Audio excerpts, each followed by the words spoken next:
Hello, this is Rumble with Michael Moore, and I'm Michael Moore.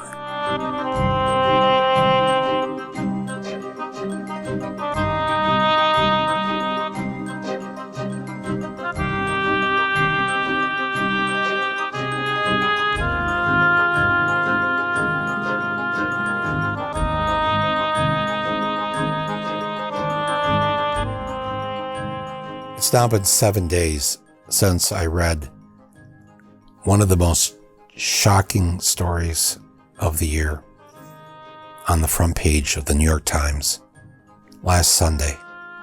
7 days. And I literally couldn't recover from reading this for the rest of the day.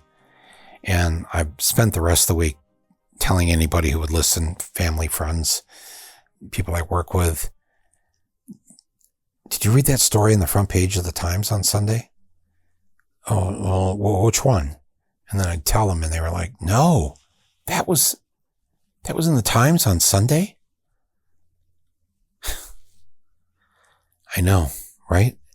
And I have to tell you, I'm not saying nobody has covered it in the rest of the media, but I pay a lot of attention to what's online, what's on TV, what's in the papers. I've seen nothing.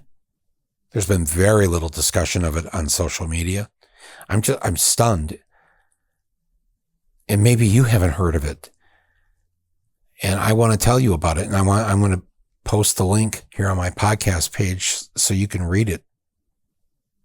It's something a lot of us have thought about or known about, heard about for,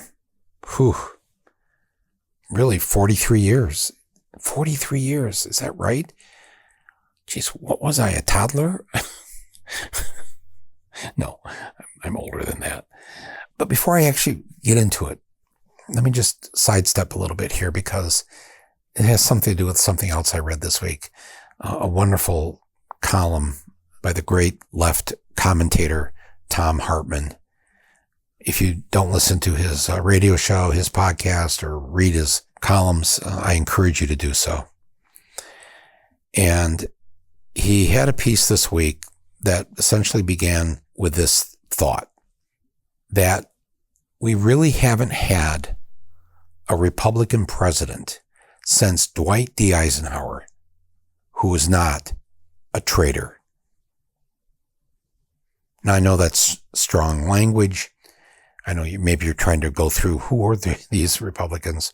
Not that many of them, but after Eisenhower, and listen, we could do a whole show on Eisenhower and the, great things he did, but a lot of the awful things he did in those early years of the Cold War, of the attempts to desegregate our schools. He was I think, both a person of conscience, but also someone who was afraid to leave the middle of the road. And of course, if your parents or grandparents were in World War II, they thought very highly of him. He was essentially charged by President Roosevelt to win the war. And he carried a lot of guilt with him in terms of decisions he made that maybe had he made a different battlefield decision, a different decision about the actual morning of D-Day, maybe we wouldn't have lost so many troops. And he took it personally because ultimately the buck did stop with him. He had to make the decision. So I've read what he's written about it and always found it kind of interesting. He was not a gung-ho warrior.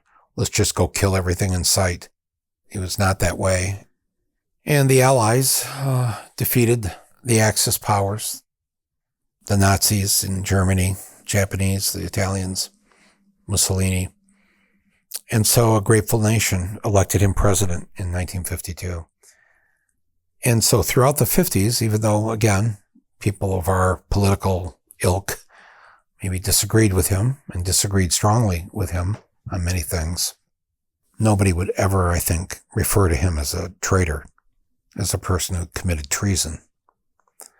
But after him, for whatever reason, Republicans, the Republican Party, a lot of people who supported Republicans and who voted for the politicians who became president, Republican politicians who became president, once in office, did some heinous, horrendous things that maybe it could not be construed legally. Maybe they couldn't be arrested and tried as traitors, that it wasn't legal treason in the way it would normally be seen in the courts.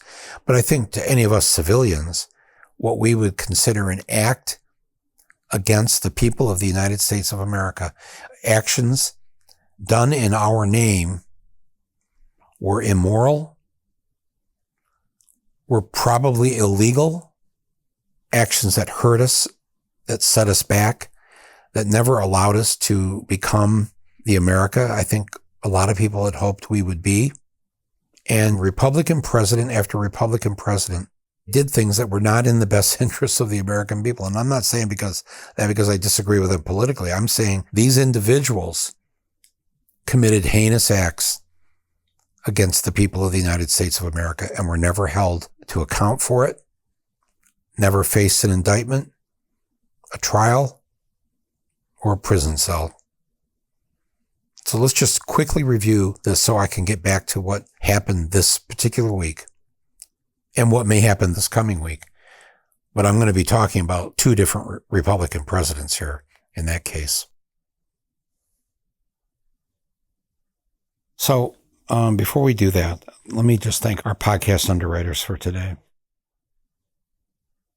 First up, a huge thank you to Rocket Money. Over 80% of people have subscriptions that they've forgotten about. It happens to me. It happens to you. It actually happens to me more often than I'd like to admit. And usually for me, it's like a local newspaper or a magazine I've subscribed to, sometimes just to get the access for the article I needed for this podcast. And then I've forgotten that I've subscribed to it. And now all of a sudden I went from a free trial and then suddenly, boom, you're right. You realize, oh my God, I've been dinged here on something you never intended to do that. Well, my friends, that is where Rocket Money comes in. Rocket Money, formerly known as Truebill, is a personal finance app that finds and cancels your unwanted subscriptions. It monitors your spending. It helps you lower your bills, and it's all in one place. Simply find the subscription that you don't want, and all you got to do is press cancel, and Rocket Money will cancel it for you. There's no more waiting on hold or the tedious, emailing back and forth with customer service. With a click of a button, boom, it's gone. It's done. Easy peasy. So, my friends, stop throwing your money away. Cancel unwanted subscriptions and streaming services or whatever it is. Manage your expenses the easiest way possible by going to rocketmoney.com/rumble. That's rocketmoney.com/rumble. rocketmoney.com/rumble. Next up, I also want to thank, as another wonderful underwriter for this podcast, big shout out to Moink. Now, I know that a lot of Rumble listeners don't eat meat, but I'm an omnivore, as are most humans, and it's important to me to know exactly where the meat has come from. But as I and the rest of my fellow omnivores out there know, that info is not always easy to find at the supermarket. That's why I love Moink, and I know you will too. With Moink, you know exactly where your food is coming from, and it's not big agriculture. All their meat at Moink is sourced from small family farms all across the country. Moink is a meat subscription service that delivers grass-fed and grass-finished beef and lamb, pastured pork and chicken, and sustainable wild-caught Alaskan salmon straight to your door. Moink farmers, they farm like our grandparents did, and as a result, frankly, Moink meat tastes better, like it should taste, because the family farm does it better. You choose the meat that's delivered in every box, plus you can cancel anytime. So keep American farming going by signing up at moinkbox.com/rumble right now, and listeners of this podcast get free bacon in your first box. It's the best bacon you'll ever taste, but for a limited time. So moinkbox.com, and that's spelled MOINK, Moink, box, BOX.com/rumble. That's moinkbox.com/rumble. Okay, we're back. So Richard Nixon ran in 1960 and lost to John F. Kennedy. 1968, he runs again. And it's looking like it may be a fairly close race because Lyndon Johnson has decided not to run for re-election. He was elected in a landslide in 1964, about a year after President Kennedy was assassinated, and then escalated the Vietnam War and caused the deaths of tens of thousands of American troops who died for God knows what, certainly not to defend or protect you or I. And of course, he oversaw the deaths of 1 million, 2 million Southeast Asians, Vietnamese, Cambodians, Laotians, etc. That's what Lyndon Johnson did. And his particular, he, a Democrat, his particular, what I will refer to as treason, was that in August of 1964, just a couple of months before his election, he announced to the nation that an American ship had been attacked by a North Vietnamese gunboat in the Gulf of Tonkin, which is right off the coast of North Vietnam. And as a result, he wanted Congress to approve him sending troops to Vietnam to essentially invade the country and really kick the war into full gear.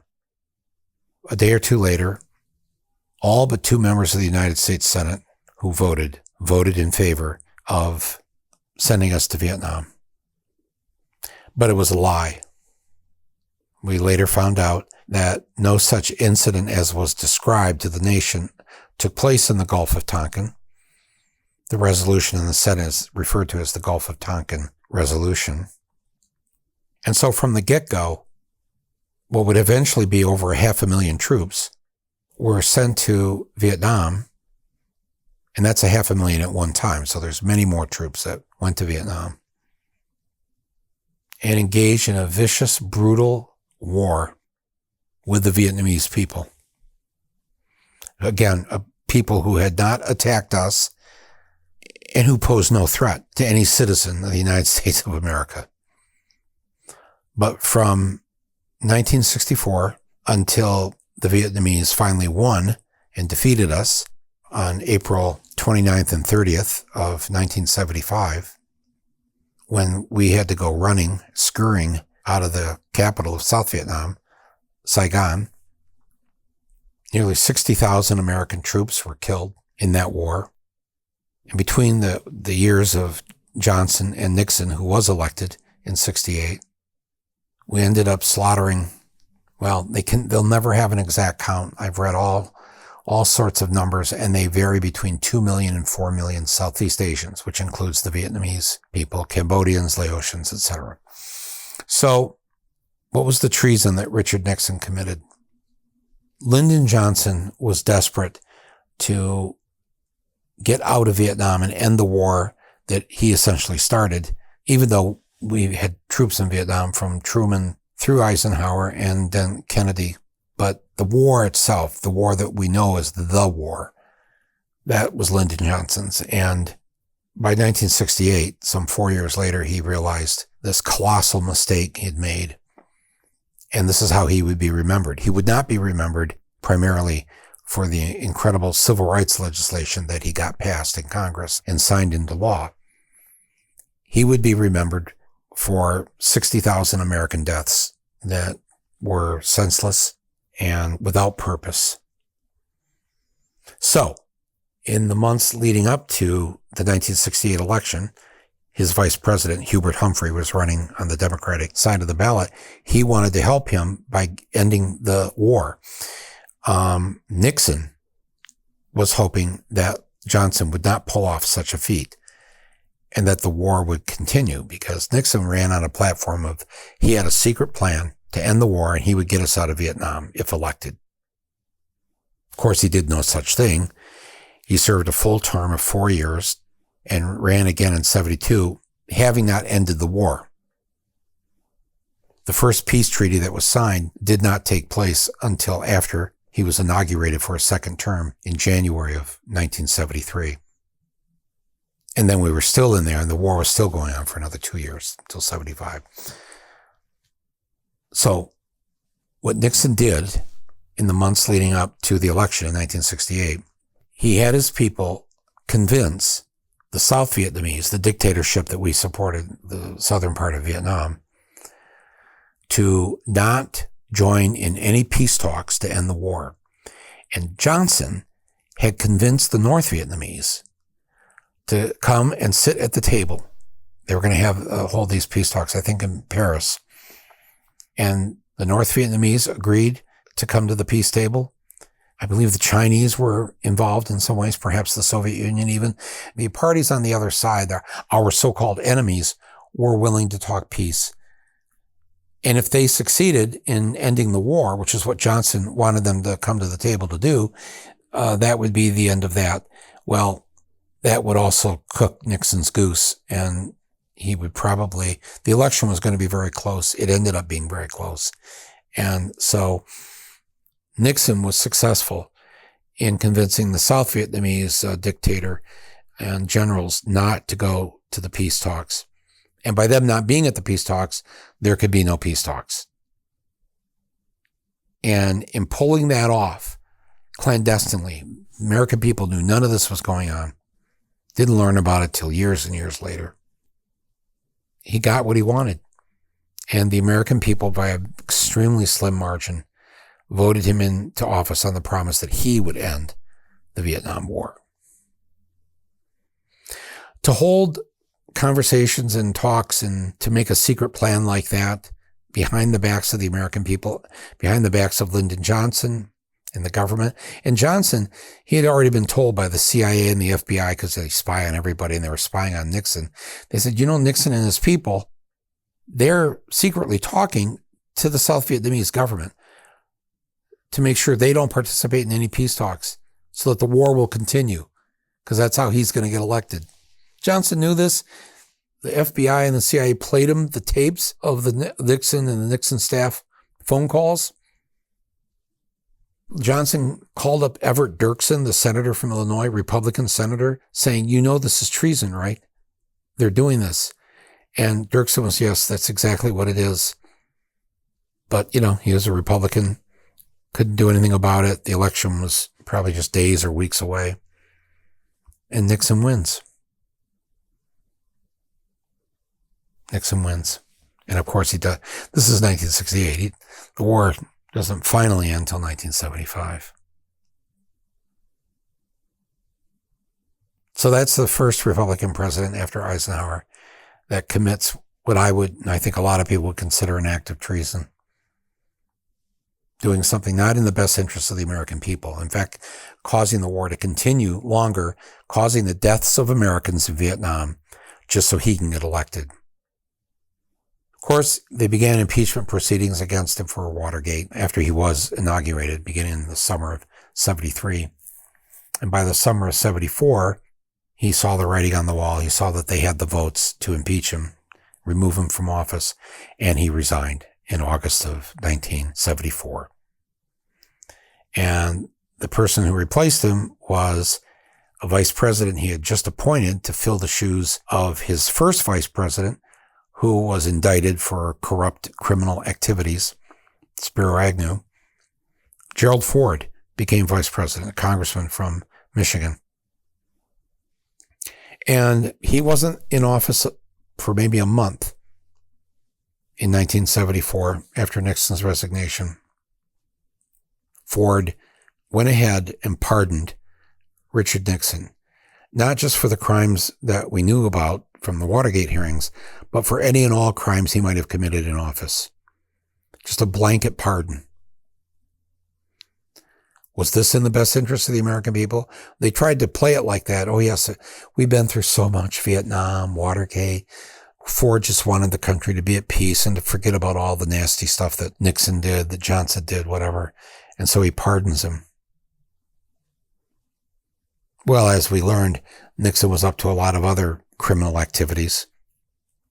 Having a unit of his men in the White House break into the psychiatrist's office of Daniel Ellsberg, who had released the Pentagon Papers that exposed the truth of how Johnson and the U.S. government got us into Vietnam and kept us there. And they wanted his psychiatric files so they could smear him, so that people wouldn't believe the truth about how we got into Vietnam. It was the WikiLeaks papers case of that era. And just like they have smeared and now have viciously harassed Julian Assange, who, along with Chelsea Manning, released the papers to let us know the truth of what Bush and Cheney did to get us in the Iraq War and the crimes that we committed during the Iraq War. We would not know any of that if it weren't for and again, what did they do to Chelsea Manning, to Julian Assange? Smear them. And in the case of Chelsea Manning, arrest her and send her to prison. She's now out. But it sent a good message to anybody else who wants to tell the truth if they ever find out the truth or they have documents to prove what our government has done. You'll think twice before doing that after you see what they've done to these people. So anyways, Ford pardons Nixon. And to me, again, that was an act of treason. I know legally it will never be, ever in a court of law, they would never say that Gerald Ford was a traitor. But he let off a criminal that was responsible for the deaths of our soldiers in Vietnam, for millions of Southeast Asians. I'm sorry, call me a law and order guy, but I just think that's wrong. So, Republican president number 2, a traitor to his country, a traitor to his people. He didn't make that decision based on what was best for us. George H.W. Bush, he only served one term, so he wasn't around very long to do a lot of damage, but he did invade another country that had not invaded us or not threatened us or not killed our people or threatening to do horrible things to Americans. He invaded Panama. Under what legal grounds? Again, invading a country that is not a threat to you and that has not attacked you, it's an international crime. It's a crime against humanity. He invaded Panama and had the president of Panama, not anybody's friend here, taken away. Noriega, President Noriega, General Noriega, who had been on the payroll of the CIA for a period of time. And I guess he decided to make some money by playing at both ends of it, but they basically invaded the country, deposed him, installed our own president until they had a, quote, election. But, again, that's not allowed. It was wrong when Lyndon Johnson did it. It was wrong when George H.W. Bush did it. You act against the American people. You are a traitor against the American people. And yet, never has to pay a price for it. And the next Republican president after him, his son, George W. Bush. We've covered a number of times his crimes, invading Iraq based on a lie 20 years ago this past week, because they said that Saddam Hussein and Iraq were involved in 9/11. That was a complete lie. They had nothing to do with 9/11. Don't have to take my word for it. It's been well covered. And they said he was building or had weapons of mass destruction. And that's why we had to go in there and seize those weapons. He hadn't threatened the United States. He hadn't attacked the United States. He hadn't killed Americans. Nobody here in the U.S. was killed by Saddam Hussein or his henchmen. Saddam Hussein, not a good guy. But there are a lot of not good guys in this world, and we don't go and invade all their countries. Not that we don't want to, not that we haven't tried, but basically, right, we don't have really by now we have the manpower and the money and the bombs and the guns and everything else to do that if we wanted to, I guess. Our defense budget, so-called defense budget, our war budget, our Pentagon budget. If you combine the next 9 or 10 countries after us who have the next 9 largest defense budgets, put them all their budgets together. I'm talking about China, Russia, France, the UK. Put them all together. The next 10 countries together do not equal what we spend on the military, what we spend on war and the preparation for war. George W. Bush. What he did was a war crime. And the hundreds of thousands of Iraqis who were slaughtered, civilians, in that invasion, and the nearly 5,000 American troops who came back in a casket, who died for what? No weapons of mass destruction found, no connection to 9/11, a war that went on officially for 8 years, a traitor to this country, George W. Bush. And then this guy that we had as president from 2017 to 2021, all of his activities to try to overturn the election, to call up the Secretary of State of the state of Georgia and tell him to find him 11,780 votes so that he could win Georgia and thus win re-election to the presidency. The things that he did, the hush money that he paid, because again, he was worried about the election if the real story got out about the porn star he was seeing. I mean, my friends, I know some of you are worried that Trump's going to be president again. That's not going to happen. But these people who believe in him, they are true believers, and they will fight like hell for the things that they believe in. Their misogyny, their bigotry, their racism, their white supremacy, their greed, all of those things that they believe in. They are true fighters. They held an insurrection, poorly planned, so it wasn't successful, and it was put down by the end of the day on January 6th, 2021. But that's a treasonous act. It seems like he's very close to becoming the first president ever to be indicted and arrested after he was president. And we'll talk about that in a little bit, because I want to go back to, I skipped a Republican president on purpose because he is the subject of that front page New York Times article last Sunday.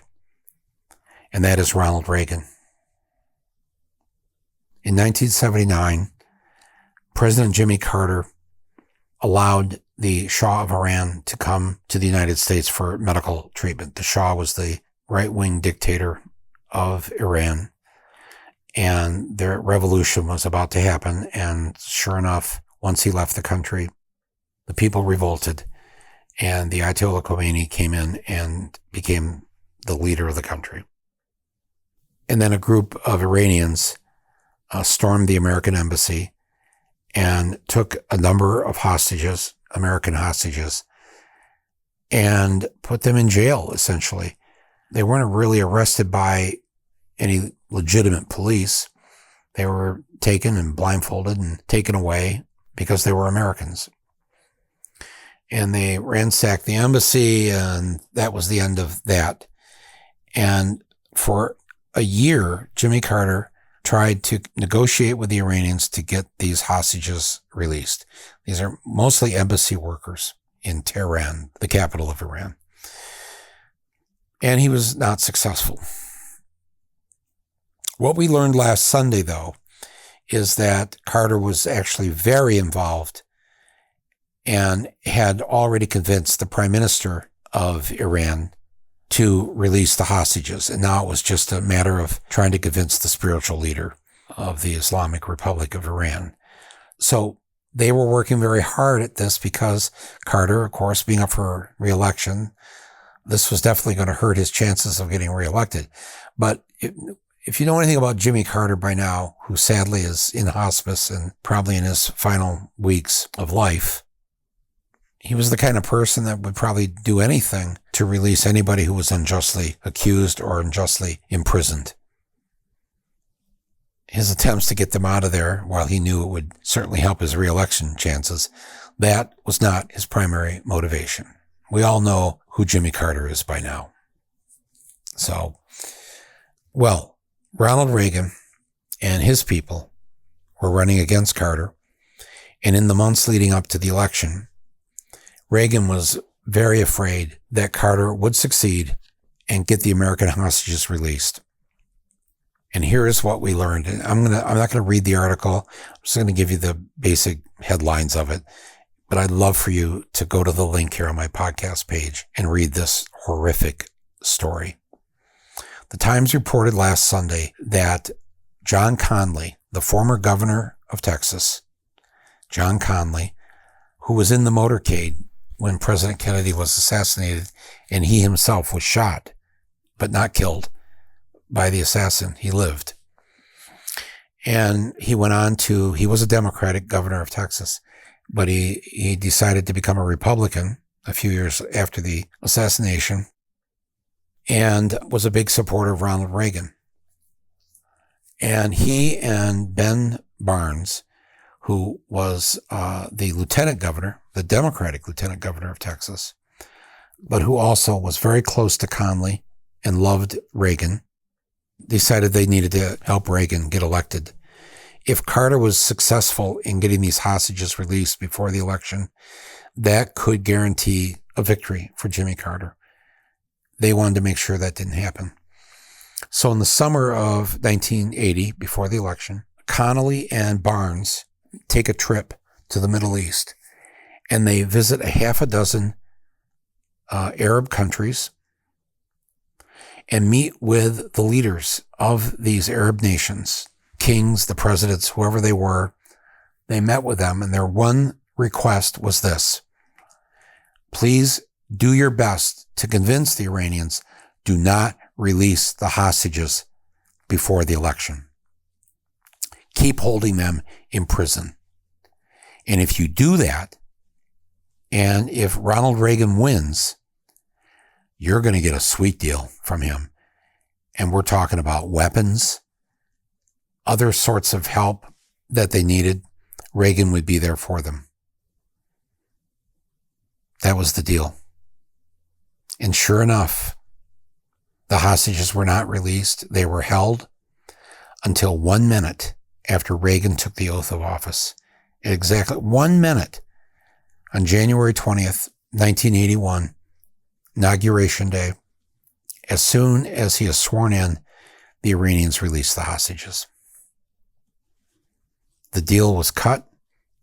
The weapons were delivered over the coming years secretly to the Iranians, which led to the whole Iran-Contra affair, which you can look that up and read about it.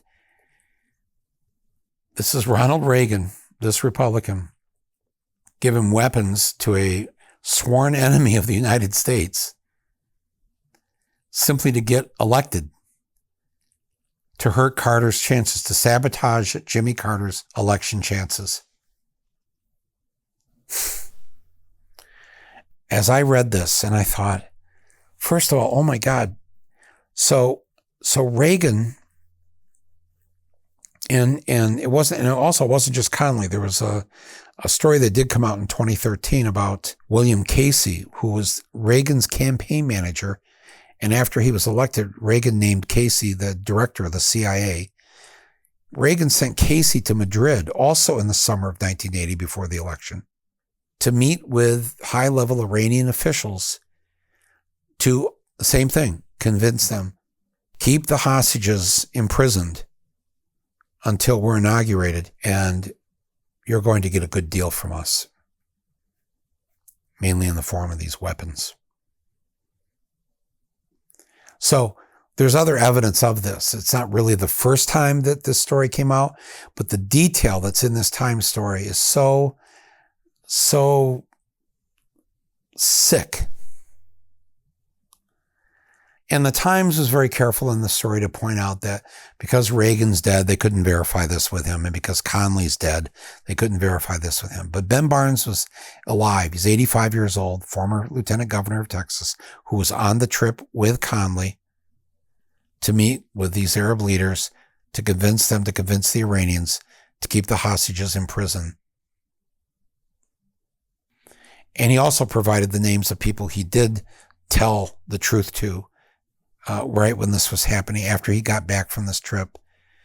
And the Times called each of the 4 people he gave this information to about what they were up to, having these meetings to keep the hostages in prison.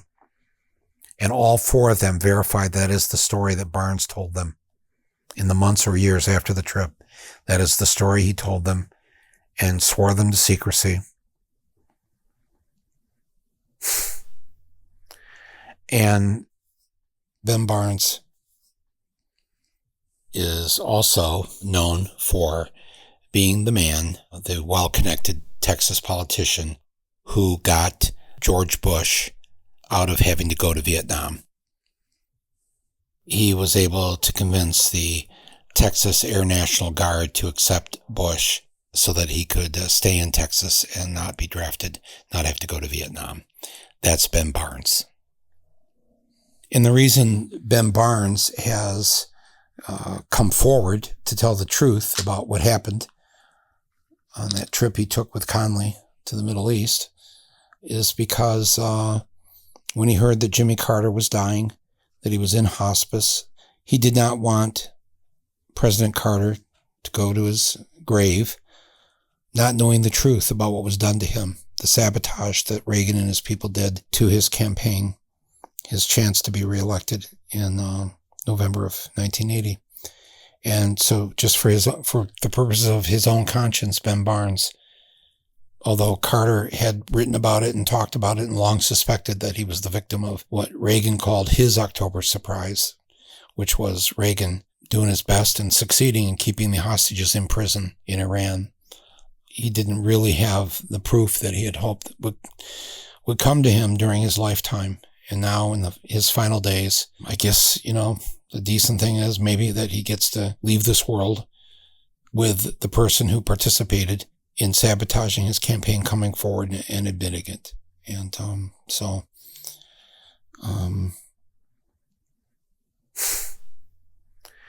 and I know I don't want you to be sick here on this weekend having to read this, but I can't believe this story really wasn't picked up this week and nobody talked about it.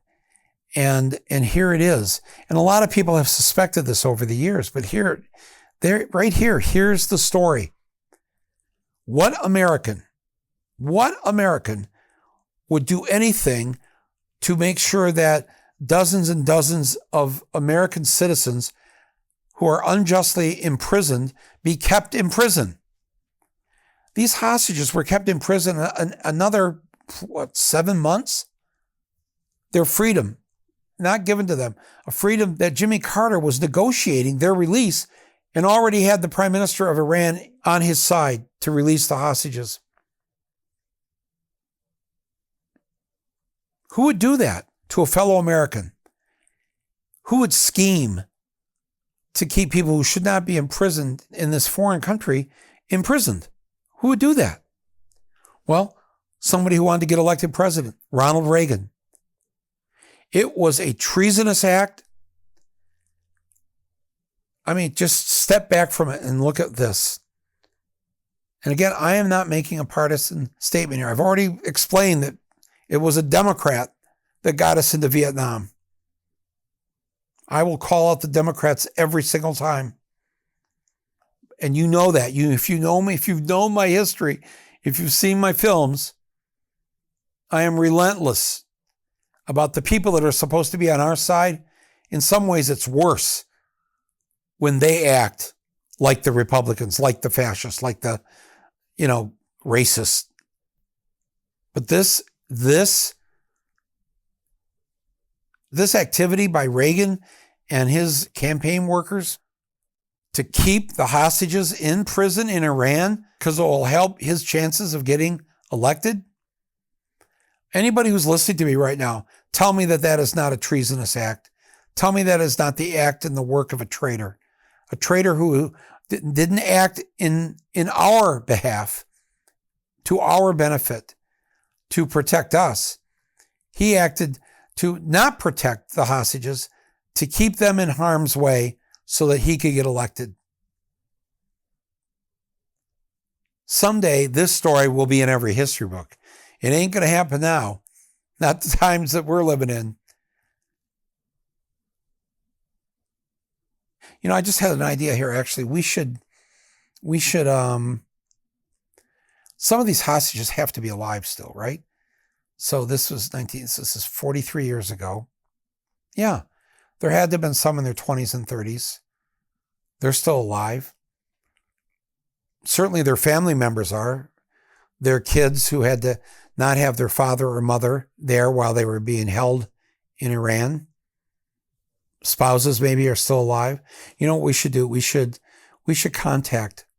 Let's find a couple of the hostages and see, now that they've learned the truth, that they were held longer in prison than they should have been there, how they feel about that, how they feel about Ronald Reagan colluding with the Iranians to keep them locked up for an extra at least 7 months. We should do a podcast with them live right here. We're writing this down. But as Thom Hartmann said this week, just think about that.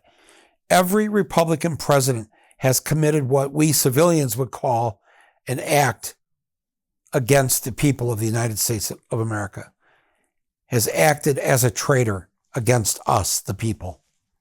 Every Republican president after Dwight D. Eisenhower in the 1950s. Oh man, I'll tell you. I read that story and I've been wanting to talk to all of you about it this week. And I'm asking you again to please read the story and think about, when are we going to stop them? I mean, stop them. We see Trump this weekend threatening violence against the Manhattan DA.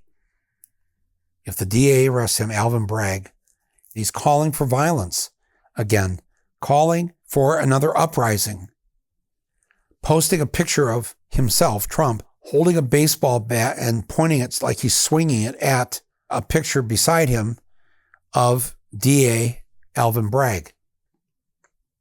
How is anyone allowed in this country to issue a direct threat of violence against a law enforcement officer? In this case, the district attorney.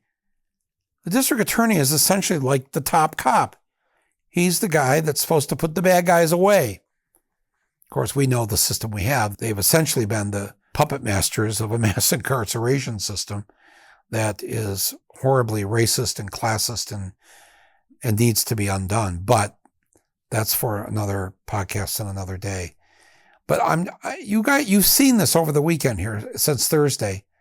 Trump's tirades on his social media platform. Why hasn't he been arrested this weekend? Would I be able to threaten the DA with violence? Would I be able to threaten the cop on the beat here in New York City? Would I be able to just go up to a cop and threaten violence against him or her? I don't think so, right? Do you think if I did that, if I actually did a call for violence against the DA, the Attorney General, the Chief of Police, how soon before the knock on my door? How soon? It won't be long, right? I mean, God. How is it that Trump is allowed to make these kinds of threats and not have to pay the price for it? How is he above the law? Why would I or you be treated differently if you said and did the same things? That you were trying to organize people to get their guns out, to get ready. The arrest is imminent. We wouldn't get away with it, would we? Of course, we wouldn't do it in the first place because we're nonviolent people and we believe that our ability to organize and persuade the majority of our fellow Americans to vote the way we're voting, that's all we really need to do. And of course, that is what worked in 2020. That's how we got rid of Trump. That's how we ended the Vietnam War. But when certain people, in the case of these Republicans I'm referring to, get in the way and try to upend the system quietly, secretly, sabotage an election, Nixon sabotaging the election of 1968, Reagan sabotaging the election of 1980, Ford sabotaging any future prosecution of Richard Nixon, which should have happened. And then Trump trying to overturn an election by getting on the phone. I mean, can you imagine? You're the Secretary of State in Georgia and you've got the Commander-in-Chief, not his minions, him, Trump, on the phone telling you to stuff the ballot box. I need 11,780 votes. Make it happen. Wow. How is he still free? How is he still walking around or driving around in his golf cart? How is that possible? And how is it possible in these last 3-4 days since he started making these violent threats that he hasn't been arrested? Now, I know some people are thinking, Mike, no, if you do that, that's going to create more violence. People are really going to rise. You can't make your decision not to do the right thing because you're afraid of the bully. The bully's got all these guns. The bully's got all these right-wingers, got all these crazies. We saw what they did on January 6th. No, Mike, don't upset them. Don't upset them. My friends, have we not learned anything from history? That if you placate the evildoers, they'll just do more evil. This is madness. I can't wait for Trump to be arrested. I'm sorry that Nixon wasn't. I'm sorry that Ford wasn't. I'm sorry that Reagan wasn't.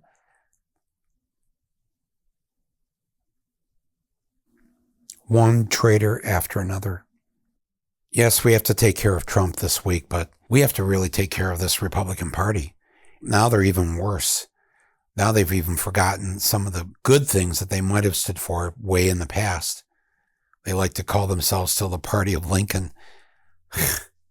Yeah, the Republicans of the 1800s were against slavery. Of the early 1900s, fought to get women the right to vote. But that Republican Party doesn't exist anymore. The worst of this really started with Reagan, certainly Nixon and his war crimes against the people of Southeast Asia.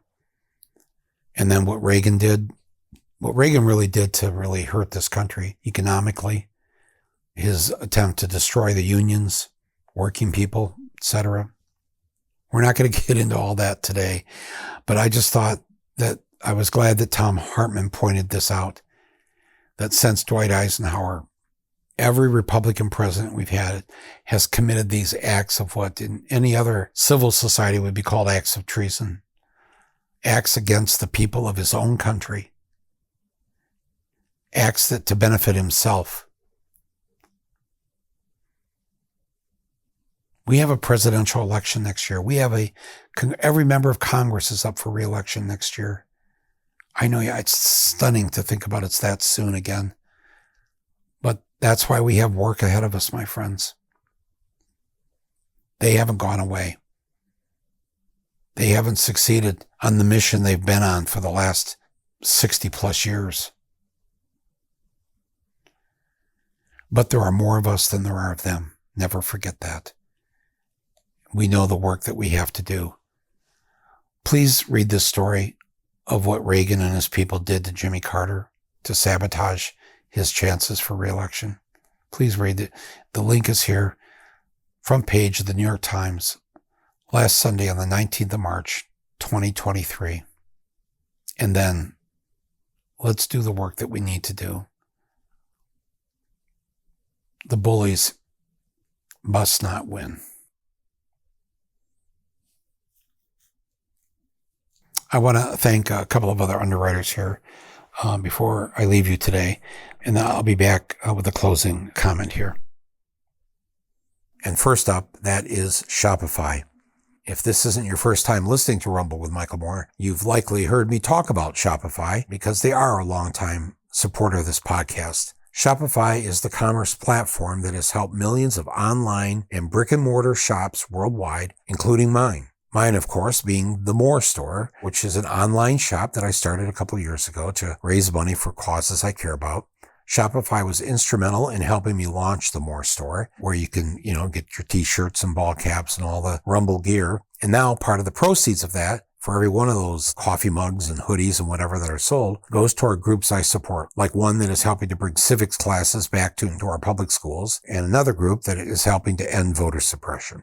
So if you have an idea for your own shop, maybe you want to raise money for your nonprofit or sell merchandise for your band, just check out Shopify. With access to industry-leading tools, 24/7 help, and a business course library, Shopify provides lots of resources to help you succeed. Sign up for a $1 per month trial period at shopify.com/rumble. Go to shopify.com/rumble to take your business to the next level today. Shopify.com/rumble. And finally, let me remind you that this episode of Rumble is also brought to you by BetterHelp. Our mental health is just as important as our physical health. And it's no secret that when life gets overwhelming or you're feeling depressed, that it's helpful to talk to someone about it. Unfortunately, therapy can also be very expensive or feel inaccessible when your life is already overwhelming. That's what's great about BetterHelp. It's entirely online, so you don't have to leave your house. It's flexible and affordable. You fill out a brief questionnaire. They match you with a licensed therapist. And if it's not a great fit, you can switch therapists anytime for no additional charge. So if you want to live a more empowered life, therapy can get you there. Visit betterhelp.com/rumble today to get 10% off your first month. That's BetterHelp, HELP.com/rumble. And thank you, BetterHelp, for supporting this podcast and for supporting my voice. So before we go, I just want to say that I just want to share with you some of the things I've seen on TV here in the first few months of this year. And maybe you're watching some of these same shows, but if you're not, I'd like to just tell you what I've found myself and what I like about them and encourage you to give it a shot, to check out some of the good stuff that's on TV. I just started watching this show on Apple TV Plus. It's called Extrapolations. I know it's like maybe not the best title to bring people in. Well, what do you want to do tonight, honey? I want to watch Extrapolations. Okay. No, but what it is, it's an anthology series that's set in the very near future, in the time of the extinction event that we're in the middle of, the destruction of our planet. It's in week 4. So I've seen the first 4 weeks, and the first episode takes place in like 2037, 13, 14 years from now. And already the planet is for shit. All this stuff they were hoping, we must do this by the year 2050. And as this episode shows us, and now this is not a documentary. This is drama. This is fiction. It's not science fiction so much. It's soon to be, it's a soon to be era that we're starting to live in already. And it's one of the more, I think, honest depictions. It's not what I would do, but that's okay. I don't look at things that way. I'm for anybody who's attempting to do something to deal with one of the most important issues, which is the survival of this planet. And nobody has done it right. Nobody's really gone after it the way that we need to go after it. There's been a couple good satires. Adam McKay and others have been done good stuff. Everybody's trying to do their thing to wake people up. But boy, this series, my friends, this is how powerful this thing is. And so like the first one 4 weeks ago was set in 2037. The second week was set in 2046. So it's like almost another 10 years later.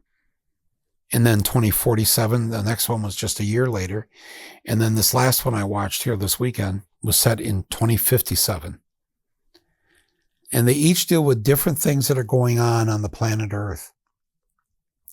And there are, these are actors in it. Meryl Streep's in it. David Schwimmer is in it. Sienna Miller, Edward Norton. I mean, it's a great cast. But in episode 3, it is set in Miami. And of course, Miami is on its way to being underwater. And the sort of thread through it is this 13-year-old girl is preparing for her bat mitzvah, and it's Passover time. And so she's at the family Seder, where they ask the 4 questions and they get done with the 4 questions. So she just stands up at the table, this 13-year-old girl, says, I have a 5th question. Oh, no, there's only 4 questions. I have a 5th question. And she says something to the effect of, I demand an answer. And they don't know what to do with her, And so she asks the question. I'm not going to tell you what the question is because I think you should watch this episode. But I have to tell you, this Miami episode, it's been a long time. I know I talk about, I tear up a lot. I think a lot of us have, especially I think maybe the pandemic did it to us. Maybe the sort of, we were thrown into kind of a death spiral, so to speak, of more than 1 million Americans killed by something that may probably have something a lot to do with how we've treated the planet. And it won't be the first disease, the first whatever we're going to have to deal with because of how we've treated the planet. But boy, I have to tell you, these are pretty close to hour-long episodes. And again, it's a different story, different decade usually each week, different cast, but you feel the thread through it. And last week's Miami episode, I swear to God, I think I cried or teared up through most of the hour. I don't know when watching TV, especially a work of fiction, that has reduced me to tears that intensely. Maybe I just had a bad day and it was not the right night to watch it. Or maybe Scott Burns, the creator and writer, director of this, look up his work. He's done great work before. Maybe they've found a way to tell the story that we should all be talking about and all of us considering.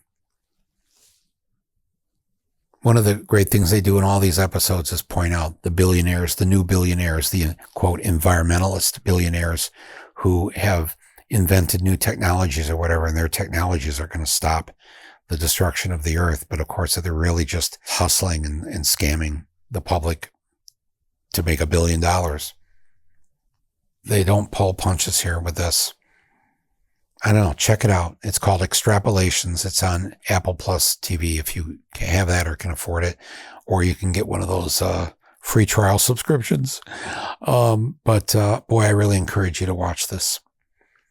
Also on Apple Plus TV, by the way, they're not underwriting this episode or whatever, but they do have good series and good movies they've made or distributed.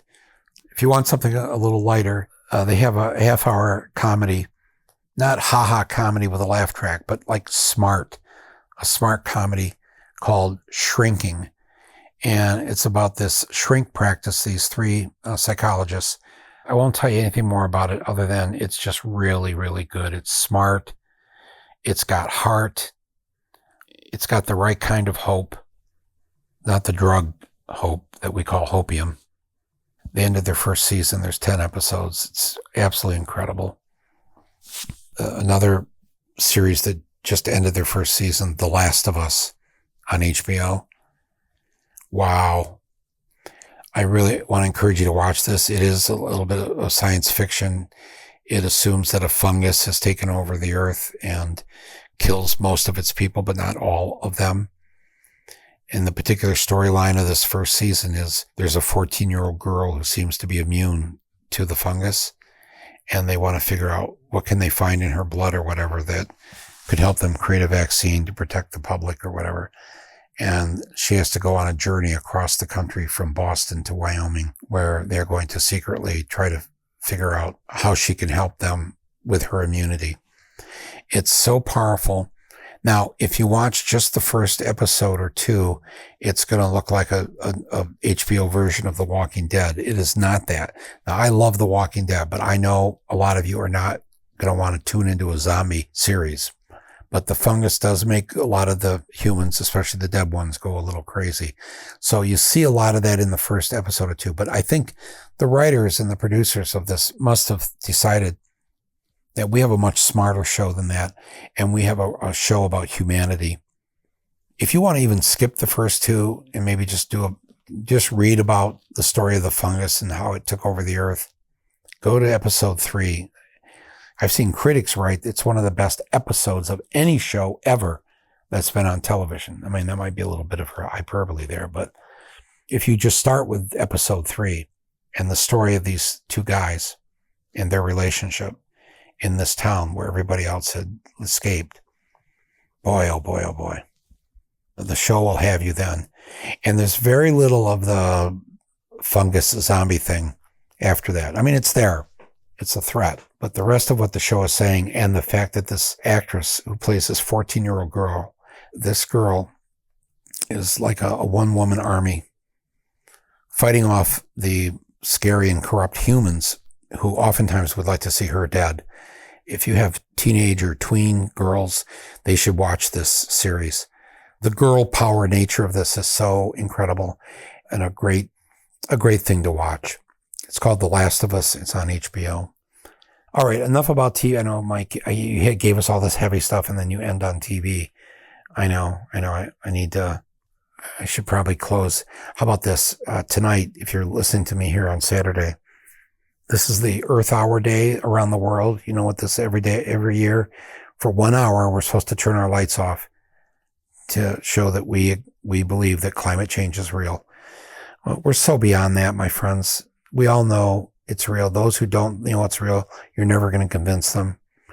But it's so beyond that. That's just a symptom now of a much greater problem of what we've done to the planet, what we continue to do to the planet. And the problem is us. And that is what we need to correct. You know, I executive produced a film called Planet of the Humans, made by the great Jeff Gibbs. If you have a chance, if you haven't seen it, find it online, watch it. You know, I believe that we are not on the right path, that good-hearted people believe they're on the right path, but it's a path that was maybe the right path to be on in 1970. It was the right path to be on when Jimmy Carter put solar panels on the White House roof. And if we'd all done what we needed to do back then, more than 50 years ago, maybe we wouldn't be in the middle of an extinction event. But we didn't do that. And now we do a lot of symbolic things, like tonight at 8:30, whatever your time zone is around the world, at 8:30, you're supposed to turn off all your lights. There's supposed to be a big blackout. What would it be like to live in a world without lights? Okay, I sound like I'm mocking it. I'm not mocking. I'm for anything that anybody will do to acknowledge what's going on. But ultimately, we have so little time that's left. If we even have half a chance, we don't even have half a chance to turn this around. You know it and I know it. And certainly anybody under the age of 30 knows it. They know it all too well. They know the future that you and I are not going to have to live through. The horror that they are going to have to live through. And we need to keep talking about this, and I need to do more podcasts about this. I know Jeff is working on his next project. So more to come, my friends, but we don't have a lot of time here, and you know it. Come up with your own ideas. Come up with, what can you do? What could you invent? If you're an artist, what could you create to inspire other people? We don't have a lot of time. So there, I ended with something that we should all be scared shitless of. We already are. We know we are. So we'll keep talking about the work that we need to do. Thanks for tuning in to my podcast today. Thanks for supporting the good works that lots of people are doing out there. The fight is still with us. The fight is ahead of us. We have work to do. And one final thing before we go today.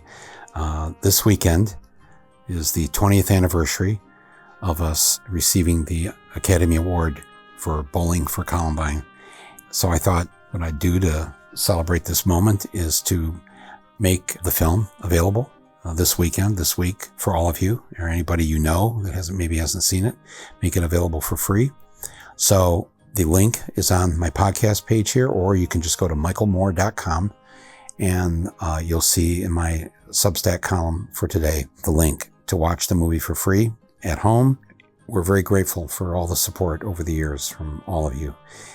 Sadly, we still have this problem of violence in America, and the film proposes some ideas, maybe what we can do to fix it. It's going to take more than just laws. We do need gun control laws. We also need to do something about our American heart. So, Bullying for Columbine, free this week. For those of you, go to the link on this page or at michaelmoore.com. Be well, my friends. Be happy. Be good to each other. Be kind. Be kind to yourselves. Please. This is Michael Moore, and this is Rumble.